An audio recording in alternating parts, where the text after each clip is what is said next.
بسم اللہ الرحمن الرحیم والصلاۃ والسلام علی سید الانبیاء والمرسلین۔ سوال یہ پوچھا گیا ہے کہ کیا مقتدی کو ثنا کے بعد اعوذ باللہ اور بسم اللہ پڑھنی چاہیے یا نہیں، اور اگر پڑھ لی جائے تو کوئی حرج تو نہیں؟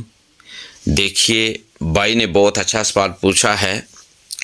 اس کا جواب یہ ہے کہ تکبیر تحریمہ اور ثنا کے بعد تعوذ اور تسمیہ پڑھنا اور اس شخص کے لیے سنت ہے جسے نماز میں قرات کرنی ہو، اور جس کے ذمہ قرات نہ ہو یعنی مقتدی، اس کے لیے پڑھنے کا حکم نہیں۔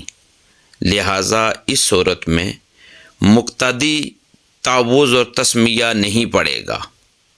ہاں، البتہ کبھی بے خیالی میں اعوذ باللہ اور بسم اللہ پڑھ لی تو نماز ہو جائے گی۔ واللہ ورسولہ عالم۔ ایک اور بھائی نے اسی طرح کا ایک سوال پوچھا ہے۔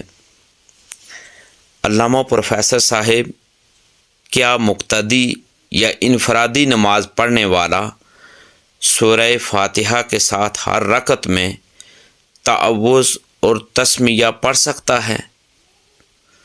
تو دیکھیے، اس کا جواب یہ ہے کہ امام اور منفرد کے لیے نماز کی پہلی رکعت میں سورہ فاتحہ سے پہلے آہستہ آواز سے تعوذ اور تسمیہ پڑھنا، اور ہر رکعت میں سورہ فاتحہ سے پہلے آہستہ آواز سے تسمیہ پڑھنا سنت ہے۔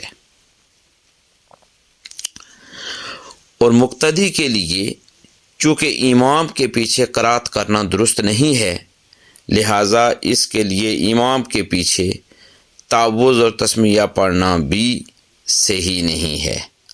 لہٰذا مقتدی کے لیے یہ ہے کہ وہ فقط ثنا پڑھے گا پہلی رکعت میں، اور اس کے بعد وہ امام کے پیچھے سری نماز ہو یا جہری ہو، اس نے خاموشی کے ساتھ کھڑا ہونا ہے۔ اعوذ باللہ اور یا بسم اللہ اس نے نہیں پڑھنی۔